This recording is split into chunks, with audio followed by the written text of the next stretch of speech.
ఆయన కొత్త సిద్ధాంతాలు ప్రతిపాదించును అన్నారు.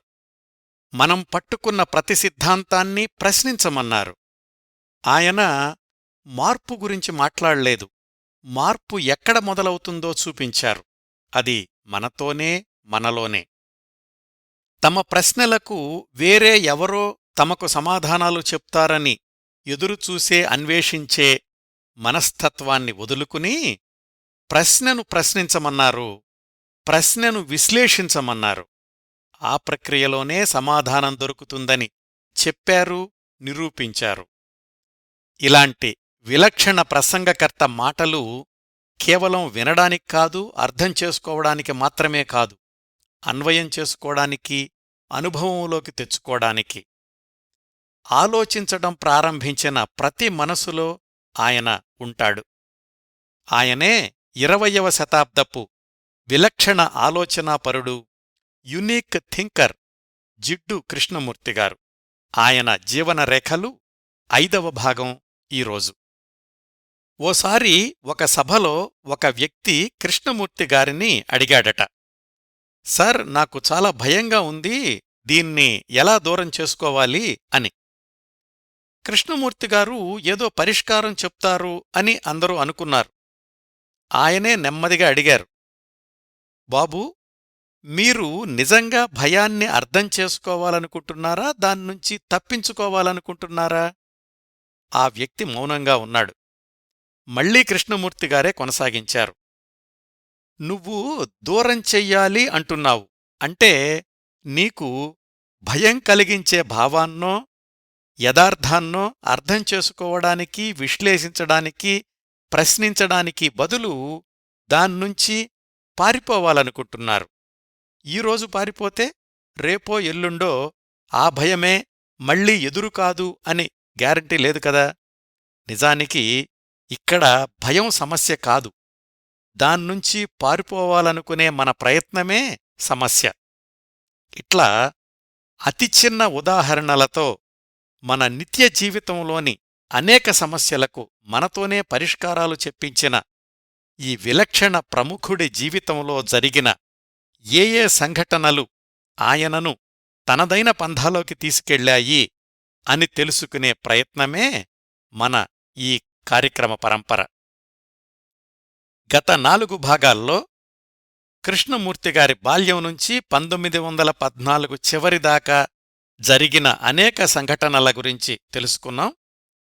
వాళ్ల నాన్న నారాయణయ్యకు, వాళ్ల సంరక్షకురాలు అనీబిసెంటుకు మధ్య జరిగిన కోర్టు కేసుల్లో 1914 మేలో వెలువడిన తుది తీర్పులో అనీబిసెంట్దే పైచేయి కావడం, కృష్ణ నిత్యాలిద్దరూ లండన్లోనే కొనసాగడం గురించిన వివరాలు మాట్లాడుకున్నాం.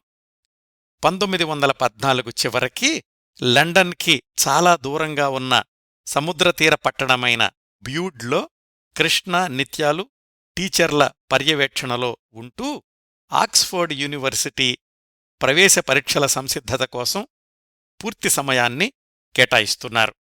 ఆ క్రమంలో కృష్ణ, నిత్యాల చుట్టూ ఉన్న టీచర్లు, మరొక సంరక్షకురాలు ఎమిలీ లూటెన్స్, వాళ్ల మధ్య విభేదాలు, మేజర్ అయ్యాక కృష్ణమూర్తి ఆలోచనా విధానంలో పెరుగుతున్న స్వతంత్ర భావాలు, వీటి గురించి కూడా తెలుసుకున్నాం. ఇక్కడ్నుంచి మిగతా విశేషాలు ఈ 5వ భాగంలో మాట్లాడుకుందాం. ప్రస్తుతానికి మన కథనం 1914 ముగిసి 1915 మొదట్లో ఉంది. కృష్ణమూర్తికి 20వ సంవత్సరం, నిత్యాకు 17వ సంవత్సరం నడుస్తున్నాయి. వాళ్ల తండ్రికి కనిపించకుండానే లండన్ వచ్చేసి 3 సంవత్సరాలు పూర్తవుతోంది. ఇంటికి ఉత్తరాలు రాయడం కూడా మానేశారు. వాళ్ల నాన్న కోణంలో నుంచి చూస్తే ఇది చాలా బాధాకరమైన విషయం. నారాయణయ్య, సంజీవమ్మలకు పుట్టిన సంతానంలో పోయినవాళ్లు పోగా పెరిగి పెద్దయినవాళ్లు ఒక అమ్మాయి, 4 అబ్బాయిలు. ఈ అబ్బాయిల్లో మధ్య 2 కృష్ణ, నిత్యాలు ఇదిగో మనం చెప్పుకుంటున్నట్లు దివ్యజ్ఞాన సమాజ చట్రాలకు పరిమితమయ్యారు. వాళ్ళిద్దరికంటే పెద్దన్నయ్య శివరాం, ఇద్దరికంటే చిన్న తమ్ముడు సదానంద. వీళ్ళిద్దరి గురించి వివరాలు ఎక్కువగా లభ్యం కావడం లేదు. మేరీ లూటెన్స్ రాసిన దాని ప్రకారం పెద్దన్నయ్య శివరాం మెడిసిన్ చదువుకున్నాడు. అందరికంటే చిన్నవాడు సదానంద మానసికంగా ఎదగకపోవడం వల్ల పెద్దగా చదువుకోలేదు.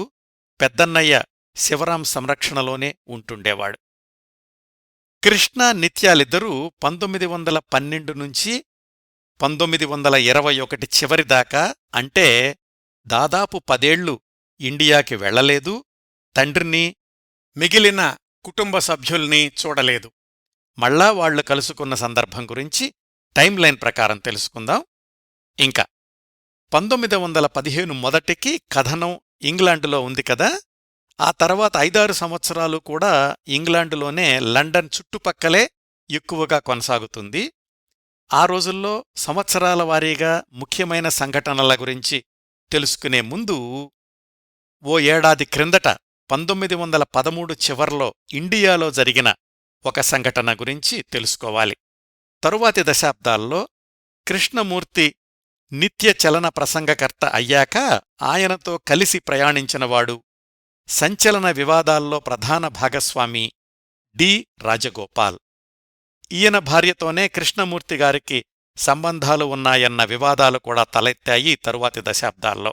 ఈ డి. రాజగోపాల్ 1920లో జిడ్డు కృష్ణమూర్తి జీవన ప్రయాణంలోకి ప్రవేశించినా అతడు, అంటే ఆ డి. రాజగోపాల్, దివ్యజ్ఞాన సమాజంలోకి వచ్చింది మాత్రం 1913 చివర్లో. అందుకని టైంలైన్ ప్రకారం ఈ సంఘటన గురించి ఇప్పుడే తెలుసుకుందాం. మళ్ళీ మనం మద్రాసుకెళదాం. 1900 సంవత్సర ప్రాంతాల్లో మద్రాసులో వి.కె. దేశికాచార్య అనే జడ్జి ఒకాయన ఉండేవాళ్లు. ఆయన థియోసాఫికల్ సొసైటీలో సభ్యుడు అవడమే కాకుండా స్థానిక వసతి గృహానికి ప్రెసిడెంట్గా కూడా పనిచేస్తుండేవాడు. ఆయన భార్య పేరు దొరైచ్చి. ఆ దంపతులకు 7 సంతానం. వాళ్లల్లో 4వ అబ్బాయి దేశికాచార్య రాజగోపాలాచార్య. తర్వాత అందరికీ తెలిసిన డి. రాజగోపాల్ దగ్గరవాళ్లకు రాజా. 1900 సంవత్సరం సెప్టెంబర్ 7న పుట్టాడు. అంటే కృష్ణమూర్తి కంటే 5 ఏళ్లు చిన్నవాడు. రాజగోపాల్ అమ్మా నాన్నలు కఠినమైన ఆచార వ్యవహారాలు పాటించే అయ్యంగార్ వైష్ణవులు. వాళ్ల అమ్మ 90 ఏళ్ల వయసులో కూడా ప్రతిరోజూ 2 మైళ్లు నడిచి గుడికి వెళ్తుండేది.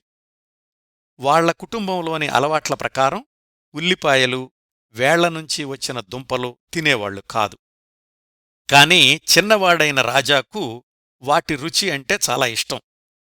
ఒకరోజు వాళ్ళింటి వెనకాల ఉన్న పాత షెడ్డు చాటున దాక్కుని పచ్చి ఉల్లిపాయలు తింటున్నాడు. వాళ్ళ అన్నయ్య పట్టుకుని కొట్టాడు. 13 ఏళ్ల రాజగోపాల్ గుక్కబట్టి ఏడవడం మొదలుపెట్టాడు. తల్లి దగ్గరకు తీసుకుంది. ఆ సమయంలోనే, అంటే 1913 డిసెంబర్ చివర్లో, తండ్రి వి.కె. దేశికాచార్య క్యాలికట్లో జరుగుతున్న థియోసాఫికల్ సొసైటీ క్రిస్మస్ సమావేశాలకు వెళ్లడానికి సిద్ధమవుతున్నాడు. వీడేడుస్తున్నాడు, వీణ్ణి కూడా మీతో తీసుకెళ్ళండి అని తల్లి సిఫార్సు చేసింది. తండ్రి 13 ఏళ్ల రాజగోపాల్ కలిసి క్యాలికట్కి బయలుదేరారు. ఒకరోజు రాత్రి రైలు ప్రయాణం. తమ ఆచారం ప్రకారం తమ కులానికి చెందిన వాళ్లు వండిన వంటకమే తినాలి కాబట్టి సొంత వంటమనిషిని కూడా తమ వెంట తీసుకెళ్లారు.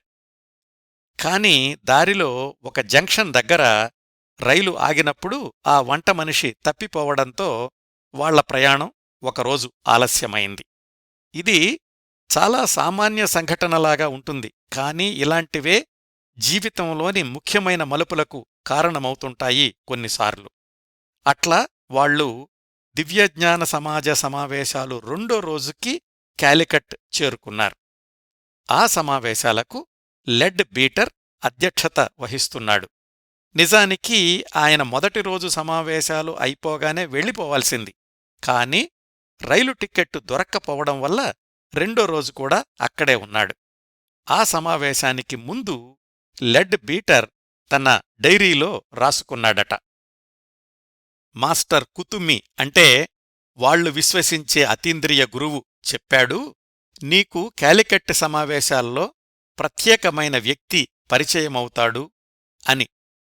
1913 డిసెంబర్ 26 సమావేశాల్లో వి.కె. దేశికాచార్యను వాళ్ళబ్బాయి రాజగోపాల్ అనే 13 కుర్రాడిని చూసిన లెడ్ బీటర్కి రాజగోపాల్ తల చుట్టూతా ఏదో దివ్యకాంతి కనిపించిందట, కృష్ణమూర్తిని చూసినప్పుడు కనిపించినట్లు.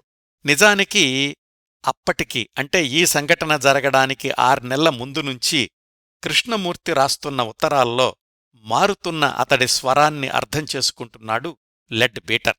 ఎప్పటికైనా కృష్ణమూర్తి ఎదురు తిరుగుతాడేమో అన్న అనుమానం కూడా ఉంది లెడ్ బీటర్లో. సరిగ్గా ఆ సమయంలోనే ఈ రాజగోపాల్ అనే కుర్రాడు కనిపించాడు. దివ్యజ్ఞాన సమాజంలోని ఒక పెద్ద అధికారే తన కొడుకులో దివ్యత్వాన్ని చూస్తున్నాడు అంటే దేశికాచార్య ఆనందానికి అవధుల్లేవు. అంతే, ఆ రోజునుంచి డి రాజగోపాల్ అనే కుర్రవాడు దివ్యజ్ఞాన సమాజంలోకి ఆహ్వానించబడ్డాడు. లెడ్ బీటర్ సలహా ప్రకారం తదుపరి చదువుల కోసమని బెనారస్ పంపించమంటే తండ్రి అంగీకరించాడు. 1914 మొదట్లో డి రాజగోపాల్ బెనారస్లో దివ్యజ్ఞాన సమాజం ఆధ్వర్యంలో పై చదువులు ప్రారంభించాడు. అయితే కృష్ణమూర్తి విషయంలో జరిగినట్లు లెడ్ బీటర్ రాజగోపాల్ తోటి ఎక్కువ సమయం గడపలేదు. ఎందుకంటే ఈ సంఘటన జరిగిన 2-3 నెలలకే ఆస్ట్రేలియా వెళ్ళిపోయాడు లెడ్ బీటర్. మళ్ళా దాదాపు 20 సంవత్సరాల దాకా భారతదేశానికి తిరిగి రాలేదు. రాజగోపాల్ బెనారస్లో చదువుకుని మళ్లీ అడయార్కి వచ్చేసి అక్కడ థియోసాఫికల్ సొసైటీలో కొనసాగాడు.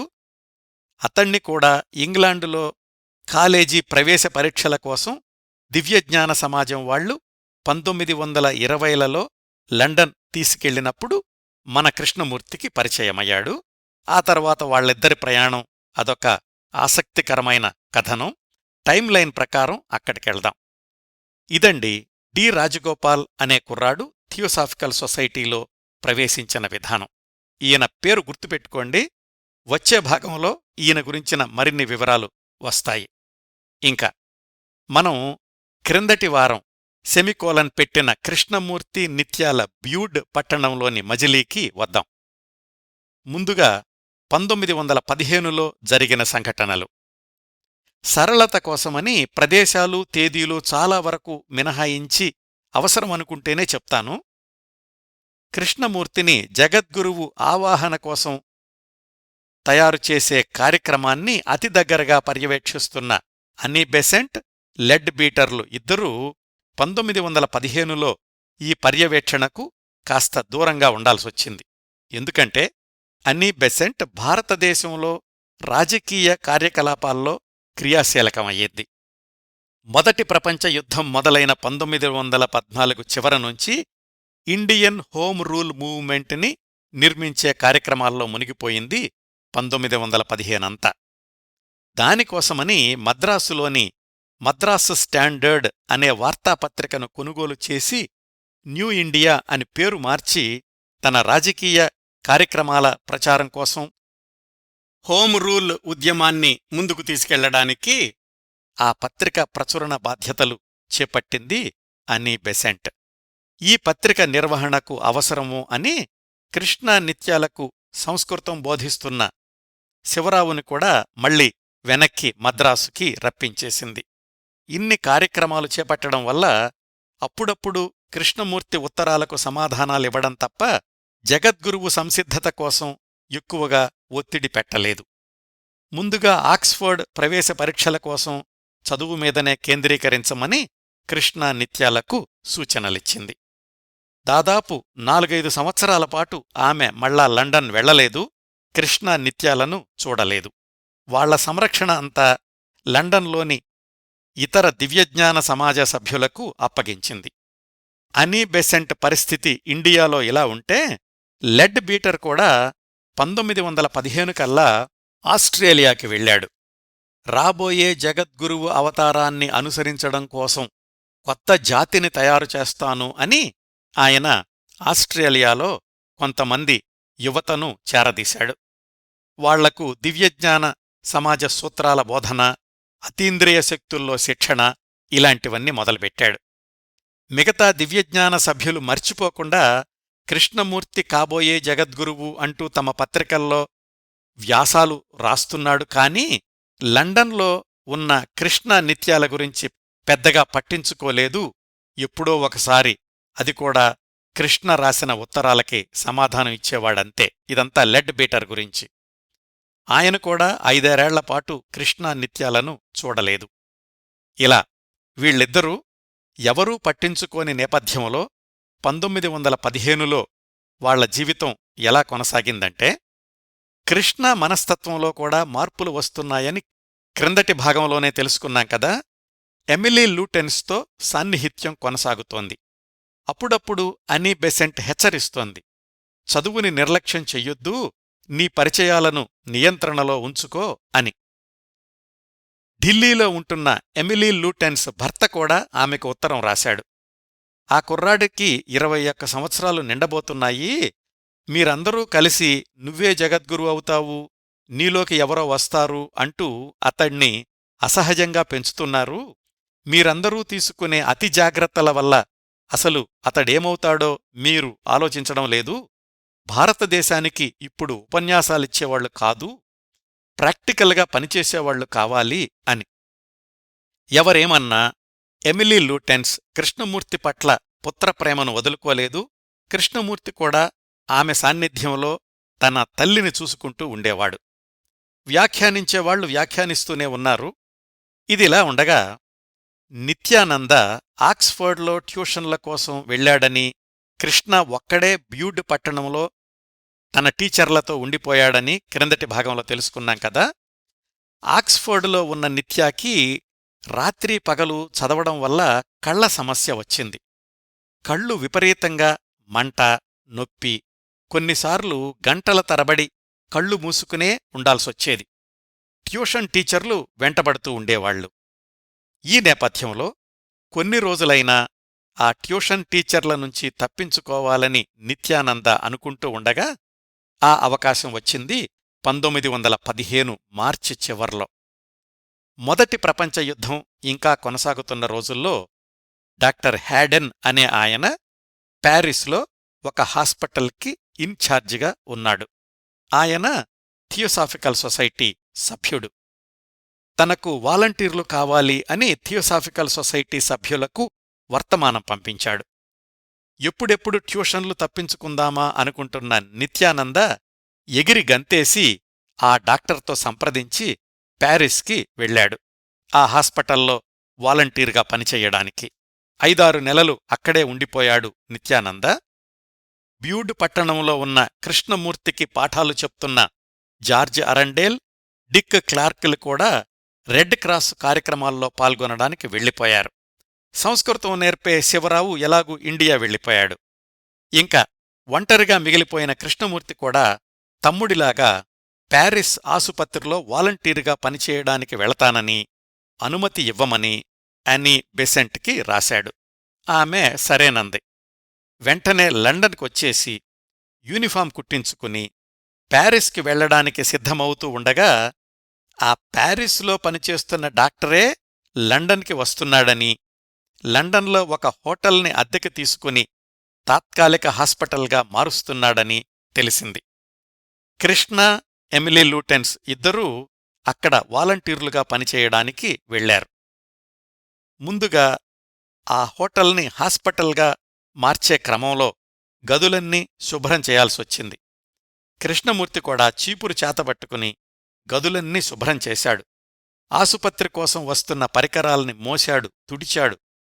థియోసాఫికల్ సొసైటీ పత్రికలో రాశారు, కాబోయే జగద్గురువు యుద్ధంలో గాయపడిన వాళ్లకి సహాయం చెయ్యడానికి వెళ్లాడు, ఇలాంటి పవిత్ర వ్యక్తితో సేవ చేయించుకోవడం వాళ్ల అదృష్టం అంటూ. అయితే నిజంగానే ఆసుపత్రి మొదలవగానే కృష్ణమూర్తిని, నీ సేవలు అవసరం లేదబ్బాయ్, నువ్వెళ్ళిపో అన్నారు. దానికి వర్ణ వివక్షత కూడా ఒక కారణం అంటారు కొంతమంది. పోనీ ఆ ఆసుపత్రి కాకపోతే ఇంకెక్కడైనా పనిచేద్దామని కృష్ణ ప్రయత్నించాడు. 3-4 నెలలైనా ఎవరూ అతణ్ణి తీసుకోలేదు.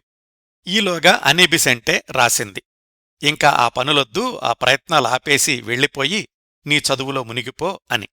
ఆ విధంగా అన్నదమ్ములిద్దరూ 5-6 నెలలు ప్రయోగాత్మక జీవితం గడిపాక 1915 అక్టోబర్ కల్లా మొదటిసారి లండన్లో దిగినప్పుడు తమకు ఆశ్రయమిచ్చిన మిస్ బ్రైట్ ఇంటికి చేరుకున్నారు. వాళ్లు గత 3 ఏళ్లుగా వివిధ ప్రదేశాలు తిరగడానికి ముందు నివసించింది ఈ బ్రైట్ ఇంట్లోనే. టీచర్లు ఎవరూ లేరు, అన్నదమ్ములిద్దరే పాఠ్యపుస్తకాలు చదువుకుంటుండేవాళ్లు. ఇద్దరే ఉండడంతో వాళ్ళిద్దరి మధ్య సాన్నిహిత్యం బాగా పెరిగింది. ఎమిలీ లూటెన్స్ ఎలాగూ కృష్ణ గురించి శ్రద్ధ తీసుకుంటూ ఉండేది. వీళ్లు ఇక్కడ మిస్ బ్రైట్ ఇంట్లో ఉండగానే ఒక ఆసక్తికరమైన వ్యక్తి పరిచయమయ్యాడు. వయసులో చాలా పెద్దవాడు, న్యాయవాది.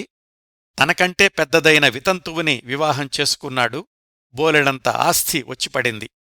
ఒకప్పుడు విలాసవంతమైన జీవితం గడిపిన అతను ఇప్పుడు థియోసాఫికల్ సొసైటీలో చేరాడు. కృష్ణ నిత్యాలను చూసి, ఒరే అబ్బాయిలు, ఎంతసేపు చదువులు, జగద్గురువు అంటూ ఇంటికి పరిమితమైపోతున్నారు, బయట చాలా ప్రపంచం ఉంది, చూపిస్తాను రండి అని తనతో పాటు బయటకు తీసుకెళ్లేవాడు తరచు. సినిమాలకి, షికార్లకి, సంగీత కచేరీలకి వెళ్తుండేవాళ్లు. బ్రాండెడ్ దుస్తులు ఎలా ఉంటాయో, ఎక్కడ దొరుకుతాయో చూపించి తనే వాళ్లకు కొనిపెట్టాడు. ఇంతవరకు కృష్ణా నిత్యాలకు పరిచయమైన వాళ్లల్లో బయట ప్రపంచాన్ని చూపించిన మొదటి వ్యక్తి అయ్యాడు ఆయన. వాళ్ళిద్దరికీ ఆయనతోబాటు తరచూ బయటకు వెళ్లడం చాలా సరదాగా ఉండేది. అప్పటికే దివ్యజ్ఞాన సమాజ బోధనలు మరీ ఎక్కువైపోయి ప్రత్యామ్నాయాల కోసం ఎదురుచూస్తున్నాడు కృష్ణమూర్తి. ఆయనకు ఈ సరదాలు, షికార్లు ఇంకా బాగా నచ్చాయి. కాని వాళ్ల సంరక్షణ చూస్తున్న మిస్ బ్రైట్ ఉంది కదా, టీచర్లు లేక పిల్లల చదువు దెబ్బతింటోంది అని ఆమె ఒక టీచర్ని వెదికింది. థియోసాఫిస్ట్ అయిన ఒక మహిళ భర్త ఆ టీచరు. ఆ టీచరు లండన్కి 30 మైళ్ల దూరంలో ఉన్న కెంట్ అనే ప్రదేశంలో ఉంటున్నాడు. ఆయనింటికే పంపించేసింది పిల్లలిద్దర్నీ బ్రైట్. 1916 మొదట్నుంచి మరొక 2 ఏళ్లపాటు కృష్ణా నిత్యాలకు నివాసం కెంట్ లోని ఆ టీచర్ ఇల్లే అయ్యింది. ఇవన్నీ ఎందుకు ఇంత వివరంగా చెప్తున్నానంటేనండి, ప్రపంచమంతా 70 ఏళ్లు పైగా ఎవరి ఉపన్యాసాలు విని ప్రభావితులయ్యారో ఆ విలక్షణ వ్యక్తి బాల్యంలో ఎన్ని మలుపులు చూశాడో, ఎంతమందిని కలిశాడో, ఎన్ని అనుభవాలకు లోనయ్యాడో అవన్నీ కలిసి ఆయనను ఒక త్రోవ నుంచి ఇంకో త్రోవకు ఎలా మార్చాయో అర్థం చేసుకోడానికి. ఇంకా 1916 నుంచి మరొక 4-5 ఏళ్లపాటు అన్నదమ్ములిద్దరికీ చదువే లోకమయ్యింది. ఈ కొత్త టీచర్ పేరు జాన్ శాంగర్. చాలా మంచివాడు. పిల్లలిద్దరూ గత 2 ఏళ్లుగా అటూ ఇటూ తిరుగుతూ ఉండడం, రకరకాల టీచర్లు మారడం, మధ్య మధ్యలో వాళ్ల ఘర్షణలు, వీటన్నింటితోటి అసలు వాళ్ల చదువులు ఎక్కడ ఉన్నాయో బేరీజు వేశాడు కొత్త టీచర్ జాన్ శాంగర్. నిజానికి వాళ్లు 1914 అక్టోబర్లోనే ఆక్స్ఫర్డ్లో చేరడానికి ప్రవేశ పరీక్షలు రాయాల్సి ఉంది. కాని ఈ తిరుగుళ్ల వల్ల అది సాధ్యపడలేదు. వాళ్లు ఎంతవరకు చదువుకున్నారో సమీక్షించిన జాన్ శాంగర్ చెప్పాడు, అబ్బాయ్, మీరు మరొక సంవత్సరం చదివితేగాని, అంటే 1917 మధ్యలోగా మీరు ఆక్స్ఫర్డ్ ప్రవేశ పరీక్షలకు సిద్ధం కాలేరు అని. అన్నట్టు ఒక విషయం, ఈ పిల్లలిద్దర్నీ 1911లోనే మొదటిసారి లండన్ తీసుకొచ్చినప్పుడు న్యూ కాలేజ్ అనే స్కూల్లో చేర్పించారు అని తెలుసుకున్నాం. మరక్కడికెళ్లొచ్చు కదా, ఇంట్లో కూర్చుని ట్యూషన్లెందుకు అంటే, భారతదేశంలో కోర్టు కేసులు మొదలైనప్పుడే ఆ కాలేజీలో ఈ అన్నదమ్ముల పేర్లని కొట్టివేశారు. ఆ తర్వాత థియోసాఫికల్ సొసైటీకి చెందిన ప్రముఖులు 2-3 కాలేజీల్లో ప్రయత్నించినా ఫలితం లేకపోయింది. ఇవన్నీ గమనించిన అనీ బెసెంట్ కూడా కృష్ణమూర్తి నిత్యాలకు ప్రశాంతమైన వాతావరణంలోనే చదువు కొనసాగడం మంచిది అని ఇట్లాగా ట్యూషన్ టీచర్లని నియమించింది. ఆ పరంపరలో దాదాపు చివరి టీచర్ ఈ జాన్ శాంగర్. ఆయన దగ్గరుండి చదువుకున్నన్ని రోజులు మధ్య మధ్యలో సెలవులు వచ్చినప్పుడు లండన్కి వెళ్లి లేడీ ఎమిలీ ల్యూటెన్స్ దగ్గర ఉండి వస్తుండేవాళ్లు అన్నదమ్ములు. వాళ్లమ్మాయి బార్బీ అంటే ఇష్టపడిన నిత్యానంద ప్రేమ వ్యవహారం ఏమైందో తెలీదుకాని, కృష్ణమూర్తి మాత్రం కెంట్లో ఉన్నన్ని రోజులు అంటే ఎమిలీ లూటెన్స్కి దూరంగా ఉన్నన్ని రోజులు ప్రతిరోజూ ఒక ఉత్తరం రాసేవాడు ఆమెకు. ఆమె కూడా రోజూ కృష్ణమూర్తికి సమాధానమిస్తుండేది. వాటిల్లో ఒక సుదీర్ఘమైన ఉత్తరాన్ని వాళ్ళమ్మాయి మేరీ లూటెన్స్ రాసిన పుస్తకంలో పొందుపరిచింది. అందులోని కొన్ని వాక్యాలు: నా ప్రియమైన అమ్మా, మిమ్మల్ని వదిలి రావడం నాకు చాలా బాధగా అనిపించింది. మీకూ ఇలాంటి బాధే ఉండుంటుందని నాకు తెలుసు. జీవితంలో ఇలా తాత్కాలిక ఎడబాట్లు సాధారణమే. మనం సంతోషంగా ఉండాలంటే వీటికి అలవాటు పడిపోవాలి. మనం నిజంగా ఎవర్నైనా పవిత్రంగా ప్రేమిస్తే ఈ ఎడబాట్లకు సిద్ధమవ్వాల్సిందే. అమ్మా, మీరు నాకు ఎంత సహాయం చేశారో మీకు తెలీదు. మీ వల్లనే మాస్టర్ కోరుకున్నది చెయ్యాలి అనే ఆసక్తి నాకు వచ్చింది. మీరు కొన్నిసార్లు నేను నీకు అడ్డుగా ఉన్నానేమో అన్నారు. నిజానికి మీ సమక్షంలోనే నా జీవితానికి ఒక అర్థం కనిపిస్తోంది. ఇలా సాగిన ఆ ఉత్తరాల్లో ప్రతిరోజూ దినచర్యలాగా ఏమేం చేస్తున్నారో కూడా రాస్తుండేవాడు కృష్ణమూర్తి. ఇంకా 1916లో జరిగిన ఇంకొక సంఘటన, ఆ సంవత్సరం నవంబర్ 11న జినరాజదాస పెళ్లి లండన్లోనే జరగడం గుర్తున్నాడు కదా. ఈ జినరాజదాస రాజానే 2 ఏళ్ల క్రిందట కృష్ణమూర్తి నిత్యానందాలకు కొన్ని పాఠాలు చెప్పాడు. అక్కడే ఉన్న మరొక టీచర్ జార్జి అరండేల్తో వచ్చిన మనస్పర్ధల వల్ల అతణ్ణి ఇండియాకు పంపించేయమని కృష్ణమూర్తి అనిబిసెంట్కి చెప్పాడు. ఇవన్నీ క్రిందటి భాగంలో మాట్లాడుకున్నాం. ఆ రాజా ఇప్పుడు యూరోప్లో ఏదో లెక్చర్ ఇవ్వడానికొచ్చి దివ్యజ్ఞాన సమాజ సభ్యురాలే అయిన ఒక ఆంగ్ల వనితను పెళ్లి చేసుకుంటూ కృష్ణ నిత్యాలను కూడా ఆహ్వానించాడు. ఎంతైనా ఒకప్పటి టీచర్, తనకంటే 20 ఏళ్లు పెద్దవాడు. ఆ పెళ్లికి అన్నదమ్ములిద్దరూ వెళ్లారు. అప్పటికి రాజాకి కూడా 1-2 దీక్షలయ్యాయి. అలా దీక్షలు అయినవాళ్లు కూడా పెళ్లిళ్లు చేసుకుంటారా అని ఆశ్చర్యపోయాడు కృష్ణమూర్తి. ఆ కొత్త దంపతులిద్దరూ ఇండియాకి తిరిగి వెళ్లేటప్పుడు అన్నదమ్ములిద్దరూ వెళ్లి వీడ్కోలు చెప్పారు కూడా. ఇంతకు మించి 1916లో చెప్పుకోదగ్గ విశేషాలేమీ జరగలేదు. 1917 వచ్చింది. నిత్యానందకు కంటి సమస్య తీవ్రమయ్యింది. పగటిపూట తప్ప రాత్రి దీపాల వెలుగులో చదవలేకపోయేవాడు. ముఖ్యంగా ఎడమకన్ను విపరీతంగా బాధపెడుతుండేది. దీనికి తోడు ఆక్స్ఫర్డ్ ప్రవేశ పరీక్షల కోసం చేస్తున్న ప్రయత్నాలన్నీ వృధా అని తెలిసింది 1917 మొదట్లోనే. ఎందుకంటే ఆ యూనివర్సిటీ పరిధిలోని ఏ కాలేజీ కూడా కృష్ణ నిత్యాలను చేర్చుకోడానికి ముందుకు రాలేదు. కారణం, ఒకప్పటి కోర్టు కేసులో వీళ్లు భాగస్వాములు కావడం. రెండో కారణం, కృష్ణమూర్తి కాబోయే జగద్గురువు అని అప్పటికే విశేషమైన ప్రచారం జరగడం. ఇలాంటి పిల్లలు మా కాలేజీలో ప్రవేశానికి అర్హులు కాదు అన్నారు అందరూ. పోని కేంబ్రిడ్జి పరిధిలోని కాలేజీల కోసం ప్రయత్నించారు. బాలుర లైంగిక వేధింపుల కేసులో నిందితుడైన లెడ్ బీటర్ దగ్గర ఒకప్పుడు చదువుకున్నారు అనే కోణంలో ఆ యూనివర్సిటీ పరిధిలో కూడా ఎవరూ ఈ పిల్లల్ని చేర్చుకోడానికి ముందుకు రాలేదు. ఇంకా మిగిలిందల్లా లండన్ యూనివర్సిటీ. ఆ యూనివర్సిటీలోని కాలేజీలకు ఎంట్రన్స్ పరీక్ష మరింత కఠినంగా ఉంటుంది.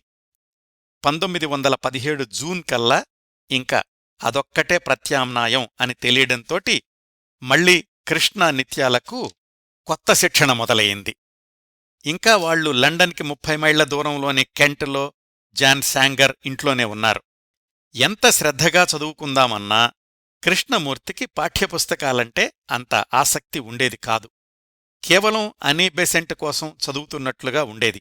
పైగా ఇప్పుడు లండన్ యూనివర్సిటీ ఎంట్రన్స్ పరీక్షల కోసం లాటిన్, ఫ్రెంచ్, హిస్టరీ అన్నీ కొత్త సబ్జెక్టులే చదువుకోవాల్సొచ్చింది. ఇలా ఆయనకు ఇష్టం లేని చదువు కొనసాగుతుండగానే 1917 నవంబర్ ప్రాంతాలకి కృష్ణమూర్తి తనంతట తానుగా కొన్ని దివ్యశక్తుల్ని సంపాదించుకోగలిగాను అని జినరాజదాసాకి రాసిన ఉత్తరంలో చెప్పుకున్నాడు. ఎలాగంటే, తమ్ముడు నిత్యానంద ఎడమకంటి సమస్యను నా దివ్యశక్తులతో తగ్గించగలిగాను. నేను చేసిన ప్రార్థనల వల్ల దాదాపు కనిపించని దశకు వెళ్లిన తమ్ముడి ఎడమకన్ను ఇప్పుడు పూర్తిగా కనిపిస్తోంది. ఏమాత్రం ఇబ్బంది లేకుండా నిత్య రాత్రిపూట కూడా చదువుకోగలుగుతున్నాడు.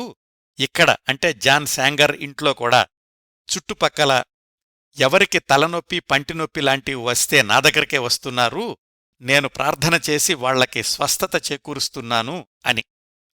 ఇంతకు మించి 1917లో ఎక్కువ సంఘటనలు నమోదు కాలేదు. ఇంకా 1918 సంవత్సరం వచ్చింది. కృష్ణమూర్తికి 23 ఏళ్లు, నిత్యాకు 20 ఏళ్లు వచ్చినా ఇంకా థియోసాఫికల్ సొసైటీలో వాళ్లు పిల్లల కిందే లెక్క. ది బాయస్ అంటుండేవాళ్లు. ఆ బాయస్ ఎన్నో సంవత్సరాలుగా ఎదురుచూసిన రోజు రానే వచ్చింది. ఎట్టకేలకు 1918 జనవరి 14 నుంచి 4 రోజుల పాటు మెట్రిక్యులేషన్ పరీక్షలు రాశారు. ఇద్దరూ బ్రహ్మాండంగా రాశామనుకున్నారు. పరీక్షలవగానే లేడీ ఎమిలీ ల్యూటెన్స్ ఇంటికెళ్ళి వాళ్ల పిల్లలతో కలిసి సినిమాలకెళ్లారు. పంజరం విడిచిన పక్షుల్లాగా స్వేచ్ఛగా విహరించారు 2-3 వారాలు. కృష్ణమూర్తి అన్నీ బెసెంట్కి ఉత్తరం రాశాడు. పరీక్షలు బాగా రాశానమ్మా, ఒక్క లాటిన్ కొంచెం అనుమానంగా ఉంది, అయినా 50% వస్తాయిలే అని. 1918 మార్చిలో ఫలితాలొచ్చాయి. నిత్యానంద మంచి మార్కులతో పాసయ్యాడు. కృష్ణమూర్తి ఫెయిలయ్యాడు. 2 ఏళ్లుగా ట్యూషన్ చెప్తున్న జాన్ శాంగర్ చాలా నిరుత్సాహపడ్డాడు. నిత్యానందది చాలా సునిశితమైన మెదడు, కృష్ణమూర్తి మెదడు చాలా ఆలోచనల్ని నిలవ చేసుకోగలదు, కానీ వాటిని కాగితం మీద పెట్టడంలో విఫలమవుతున్నాడు అన్నాడు శాంగర్. ఇంకా పరీక్ష పాసయ్యాడు కాబట్టి నిత్యానంద లా చదవడానికి వెళ్ళాడు. Krishnamurthy back to the pavilion అన్నట్లు ఒక్కడే జాన్ శాంగర్ ఇంటికి, ఆ కెంట్ అనే ఊరికి వెళ్ళాడు. అన్నదమ్ములిద్దరూ విడిపోక తప్పలేదు ఈసారి. మరొక 6 నెలలపాటు తీవ్రంగా శ్రమించాడు జాన్ శాంగర్ కృష్ణమూర్తిని ఈసారైనా పాస్ చేయించడానికి. 1918 మే 14న జాన్ శాంగర్కి వీడ్కోలు చెప్పి ఆ కెంట్లోని ఊరి నుంచి మళ్లీ లండన్కి వచ్చేశాడు కృష్ణమూర్తి. జూన్లో రెండోసారి మెట్రిక్యులేషన్ పరీక్షలు రాద్దామనుకున్నాడు. ధైర్యం చాలలేదు. సెప్టెంబర్కి వాయిదా వేసుకున్నాడు. అన్నయ్య లండన్ వచ్చేశాడు అని తెలుసుకున్న నిత్య తను కూడా హాస్టల్ నుంచి కృష్ణ దగ్గరకొచ్చాడు. కొన్నాళ్లు ఇద్దరూ మిస్ డాడ్జ్ ఇంట్లో ఉన్నారు. మిస్ డాడ్జ్ అంటే కృష్ణ నిత్యాలకు ధన సహాయం చేస్తున్నటువంటి ధనవంతురాలు. 1918 సెప్టెంబర్ 9న మెట్రిక్యులేషన్ పరీక్ష రాశాడు రెండోసారి కృష్ణమూర్తి. ఈసారి పాసవుతాననుకున్నాడు. 1918 అక్టోబర్ 1న తనే స్వయంగా లండన్ యూనివర్సిటీకి వెళ్లాడు ఫలితాలు కనుక్కోడానికి. ఈసారి కూడా లెక్కల్లో తప్పాడు. అంటే మెట్రిక్యులేషన్ రెండోసారి ఫెయిల్. అంతేనా అంటే ఇంకా ఉందండి, తెలుసుకుందాం. థియోసాఫికల్ సొసైటీకి చెందిన బెయిలీ అనే ఆయన అన్నదమ్ములిద్దరూ అటు ఇటు మారడంలోనూ కాలేజీలకు అప్లై చేయడంలోనూ సహాయం చేస్తున్నాడు. ఈసారి అన్నదమ్ములిద్దర్నీ లండన్ నగరానికి 8 మైళ్ల దూరంలో ఉన్న వింబుల్డన్ కామన్స్ అనే చోట ప్రత్యేకంగా ఒక అపార్ట్మెంట్ తీసుకుని అక్కడ ఉంచాడు. నిత్యానంద లా కాలేజీకి వెళ్తుండేవాడు. కృష్ణమూర్తి మాత్రం రోజూ బస్సులో ప్రయాణిస్తూ లండన్ యూనివర్సిటీకి వెళ్లి అక్కడ ప్రైవేటు క్లాసులకు హాజరవుతుండేవాడు. ఇదంతా మూడోసారి మెట్రిక్యులేషన్ పరీక్షలకి సిద్ధమవడానికన్నమాట. అంతవరకు చక్కగా ఇంట్లో కూర్చుని ప్రత్యేక టీచర్ల పర్యవేక్షణలో చదువుకున్న కృష్ణమూర్తి మొదటిసారి రోజూ బస్సులో ప్రయాణించాల్సి రావడం, అది చాలా కష్టంగా ఉందని తమ్ముడితో చెప్తుండేవాడు కృష్ణమూర్తి. ఇలా మూడవసారి మెట్రిక్యులేషన్ పరీక్షలకు సిద్ధమవుతూనే 1918 డిసెంబర్లో కొద్ది రోజులు ఇంగ్లాండు పార్లమెంటు ఎన్నికల్లో ఒక అభ్యర్థి కోసం పనిచేశాడు. అప్పుడెప్పుడో ఒకసారి అనీబిసెంట్తో ఉండగా లాన్స్ బరీ అనే ఆయన పరిచయమయ్యాడు కృష్ణమూర్తికి. ఆ తర్వాత అతడు ఓఎస్ఈ స్టార్ ఆఫ్ ది ఈస్ట్ సంస్థలో సభ్యుడిగా చేరాడు. స్టార్ ఆఫ్ ది ఈస్ట్ అంటే కృష్ణమూర్తే అధ్యక్షుడు కదా. ఆ విధంగా కృష్ణకు లాన్స్ బరీకి స్నేహం ఏర్పడింది.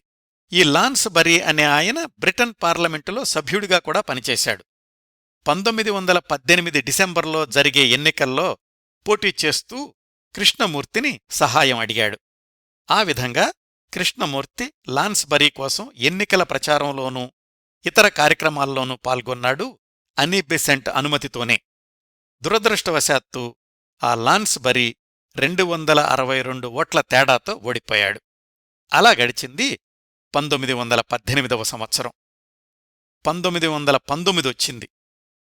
కృష్ణకి రోజూ బస్సులో ప్రయాణం కష్టం అనిపించి మళ్లీ అన్నదమ్ములిద్దరూ లండన్ నగరం మధ్యలో ఒక ఫ్లాట్ అద్దెకు తీసుకుని అక్కడికి మారారు. ఇలా చాలాసార్లు అక్కడ్నుంచి ఇక్కడికి, ఇక్కడ్నుంచి అక్కడికి మారారు అని చెప్తున్నాను కదా. ఆ 4-5 సంవత్సరాల్లో అన్నదమ్ములిద్దరూ దాదాపుగా 15-20 చోట్లకి, 15-20 ఇళ్లకి మారారండి. వాళ్లు కోర్టు కేసుల్లో రహస్యంగా ఉన్న సంవత్సరాల్లో కూడా కలుపుకుంటే 25 పైగా ప్రదేశాల్లో నివసించారు. సరే, మళ్ళీ మనం 1919 మొదటికొద్దాం. ఈసారి అన్నదమ్ములిద్దరూ ఉండే ఫ్లాట్ ఎమిలీ లూటెన్స్ ఇంటికి దగ్గర్లోనే ఉంది. తరచూ ఆమె ఇంటికెళ్లి పిల్లలతో సరదాగా గడుపుతూ ఉండేవాళ్లు. 1919 జూన్లో యానీ బెసెంట్ ఇండియా నుంచి లండన్కొచ్చింది. అప్పటికి ఇండియాలో హోంరూల్ ఉద్యమంలో తీరిక లేకుండా ఉంటోంది యానీ బెసెంట్. ఒకసారి జైలుకెళ్లి కూడా బయటకొచ్చింది. ఇప్పుడు లండన్లో కృష్ణా నిత్యాలను 4.5 సంవత్సరాల తర్వాత చూస్తోంది. వాళ్ళిద్దరూ బాగా ఎదిగిపోయారనిపించింది ఆమెకు. కృష్ణాకు 24 ఏళ్లు, నిత్యాకు 21 ఏళ్లు. ఆమె భారతదేశ రాజకీయాల్లో బిజీగా ఉండడం, లెడ్ బీటర్ ఆస్ట్రేలియాలో స్థిరపడిపోవడం, ఇంతేకాకుండా గత 2-3 సంవత్సరాలుగా కృష్ణా నిత్యాలు మెట్రిక్యులేషన్ పరీక్షల సంసిద్ధతలో ఉండిపోవడం, వీటన్నింటి వల్ల జగద్గురువు రావడం లాంటి ప్రచారాలు అస్సలు జరగలేదు. కృష్ణకి కూడా ఆ కోణంలో ఆసక్తి బాగా తగ్గిపోయింది. అయినా కాని యానీ బెసెంట్ కృష్ణని జగద్గురువు ఆవాహన కోసం సంసిద్ధం చేయడం గురించిన ప్రయత్నాలు మానలేదు. ఈసారి లండన్లో ఉన్నప్పుడు కృష్ణా నిత్యాలను వెంటబెట్టుకుని స్టార్ ఆఫ్ ది ఈస్ట్ సభ్యుల సమావేశానికి తీసుకెళ్ళింది. ఆ సంస్థకు అధ్యక్షుడు కృష్ణమూర్తి గదా, అతడితోనే ఆ సమావేశాన్ని ప్రారంభింపచేసింది. లోపల ఎలా ఉన్నా యానీ బెసెంట్ కోసం జగద్గురువు కాబోయే ప్రత్యేక వ్యక్తిగానే ఆ సమావేశంలో ప్రవర్తించాడు, ప్రసంగించాడు కృష్ణమూర్తి. ఆమె అక్కడ ఉన్నన్ని రోజులు స్కాట్లాండు, ఫ్రాన్సు ఎక్కడికెళ్లినా కృష్ణా నిత్యాలను వెంట తీసుకెళ్లేది. ఇట్లా యానీ బెసెంట్ లండన్ పర్యటనలో 4 నెలలు గడిచాయి. యానీ బెసెంట్ ఇండియాకి తిరిగి వెళ్ళిపోయింది. ఆమె వెళ్ళిపోయిన నెల రోజులకు 1919 నవంబర్, డిసెంబర్ నెలల్లో ఒక ఆసక్తికరమైన సంఘటన జరిగింది. బొంబాయిలో ధనవంతుడైన వర్తకుడు జమ్నాదాస్ ద్వారకాదాస్, ఆయన థియోసాఫికల్ సొసైటీలో సభ్యుడయ్యాడు. అతడికి కాబోయే జగద్గురువు ఎలా ఉంటాడో చూడాలనిపించి లండన్కి వచ్చాడు. చాలా సాధారణంగా ఉన్న కృష్ణమూర్తిని చూసి ఆశ్చర్యపోయాడు. కృష్ణమూర్తి నిత్యాల అన్యోన్యత బాగా ఆకర్షించింది జమ్నాలాల్ని. మొదట్లో కొన్ని రోజులు జగద్గురువు అన్న భక్తిభావంతో చూశాడు కృష్ణమూర్తిని. ఆ తర్వాత అన్నదమ్ములిద్దరితో మంచి స్నేహం కలిసింది. వాళ్ళిద్దర్నీ తరచూ బయటకు తీసుకెళ్లేవాడు. సినిమాలకు, సంగీత కచేరీలకు తీసుకెళ్లడం, ఖరీదైన దుస్తులు కొనిపెట్టడం, ఇలాంటివన్నీ చేశాడు జమ్నాదాస్. అతడే వీళ్ళిద్దరికీ అలవాటు చేసిన ఇంకొక కార్యక్రమం గుర్రప్పందాలు. వాటిని చూపించాడు. కృష్ణమూర్తికి మాత్రం వాటి పట్ల అంత ఆసక్తి కలగలేదు. ఇంకా నిత్యానందను వెంటబెట్టుకుని గుర్రప్పందాలకు వెళ్తుండేవాడు జమ్నాదాస్ అక్కడున్న రోజుల్లో. ఒకరోజు కేజే అన్న గుర్రం మీద పందెం కాసి 1300 పౌండ్లు సంపాదించాడు. జేకే అక్షరాల్ని తిరగేస్తే కేజే కదా, అందుకని కృష్ణమూర్తి మహత్యం వల్లనే ఆ డబ్బులొచ్చాయి అనుకున్నాడు జమ్నాదాస్. అట్లా ఒక చిన్న తుఫానులాగా అన్నదమ్ములిద్దరికీ కొద్ది రోజులు కొత్త లోకం చూపించి ఇండియాకి వెళ్ళిపోయాడు జమ్నాదాస్. ఇంకా కృష్ణమూర్తి 3వ మెట్రిక్యులేషన్ రాయాల్సి ఉంది కదా, ఆ పరీక్ష 1920 జనవరి 20. దానికి వారం ముందు జనవరి 13వ తేదీన తమ్ముడు నిత్యానంద లా పరీక్షలు రాసి మొదటి సంవత్సరం అత్యధిక మార్కులతో పాసయ్యాడు. 20వ తేదీన 3వసారి మెట్రిక్యులేషన్ పరీక్షలు రాయడానికి వెళ్లిన కృష్ణమూర్తి ప్రశ్నాపత్రం చూశాడు. ఆలోచించాడు. రాసినా పాసయ్యే వ్యవహారం కాదని అర్థమైపోయింది. ఖాళీ పేపర్లిచ్చేసి బయటకొచ్చేశాడు. యానీ బెసెంట్కి ఉత్తరం రాశాడు. ఇంకా ఈ మెట్రిక్యులేషన్ పరీక్షలు పాసవడం నా వల్ల అయ్యేటట్లు లేదు, ప్యారిస్కి వెళ్ళి ఫ్రెంచ్ లాంగ్వేజ్ నేర్చుకుందాం అనుకుంటున్నాను, మీరు అనుమతిస్తే అని. అనీ బెసెంట్ కూడా ఆలోచించింది. ఇంకా కృష్ణను జగద్గురువు ఆవాహన కోసం సంసిద్ధం చేసే ప్రయత్నాలు వేగవంతం చెయ్యాలి. భవిష్యత్తులో జగద్గురువు వరల్డ్ టీచర్ ప్రపంచమంతా పర్యటించి ఉపన్యాసాలివ్వాలి కదా, ఎన్ని భాషలు ఎంత లోతుగా నేర్చుకుంటే అంత మంచిది అనుకుని కృష్ణమూర్తిని ప్యారిస్ వెళ్లడానికి అనుమతించింది. ఆ సమయంలో కృష్ణ ఏ దేశం వెళ్లినా బ్రహ్మరథం పట్టడానికి స్టార్ ఆఫ్ ది ఈస్ట్ సభ్యులు ఉన్నారు కదా. ఆ విధంగా 1920 జనవరి 24న ప్యారిస్లో అడుగుపెట్టాడు జిడ్డు కృష్ణమూర్తి అనే 24.5 సంవత్సరాల కుర్రవాడు. తమ్ముడు నిత్యానంద సొంతంగా ఒక ఫ్లాట్కి మారి క్రిమినల్లా చదువు కొనసాగించాడు. ఇదండి 1920 మొదటికి అన్నదమ్ముల పరిస్థితి. అంటే ఒక్కసారి వెనక్కి తిరిగి చూస్తే 1916, 17, 18, 19 ఈ 4 ఏళ్లల్లో అన్నదమ్ములిద్దరూ పూర్తి కాలాన్ని చదువుకే వినియోగించడం, కృష్ణమూర్తి 3 సార్లు మెట్రిక్యులేషన్ పరీక్షలు ఫెయిలవడం, నిత్యానంద మంచి మార్కులతో పాసయ్యి లా కోర్సులో చేరి అక్కడ విజయవంతంగా ముందుకు కొనసాగడం. ఇవండి ఈ ముఖ్యమైన సంఘటనలు జరిగాయి. ఇప్పటికే వీళ్ల జీవితం ఎన్నో మలుపులు తిరిగింది కదా. ఇలాంటి మలుపులు మరిన్ని ఉన్నాయండి రాబోయే సంవత్సరాల్లో. 1920లో కృష్ణమూర్తి ప్యారిస్ చేరుకున్న దగ్గర్నుంచి తరువాతి సంవత్సరాల్లో జరిగిన సంఘటనలు, కృష్ణమూర్తి జీవితంలోకి డి రాజగోపాల్ రావడం, భవిష్యత్తులో జేకే స్థిర నివాసమైన అమెరికాకు వెళ్లడం, అక్కడ ఆయన తొలి ప్రేమకథ, ఇలాంటి ఆసక్తికరమైన సమాచారాన్ని వచ్చేవారం జిడ్డు కృష్ణమూర్తి జీవనరేఖలు 6వ భాగంలో తెలుసుకుందాం. ఈ 5వ భాగాన్ని ఇంతటితో ముగిస్తానండి. ఈ కార్యక్రమాలను ఆదరించి అభిమానిస్తున్న శ్రోతలందరకు హృదయపూర్వకంగా ధన్యవాదాలు తెలియచేస్తున్నాను. వచ్చేవారం ఇదే కార్యక్రమ పరంపర 6వ భాగంతో కలుసుకుందాం. అంతవరకు నవ్వుతూ ఉండండి.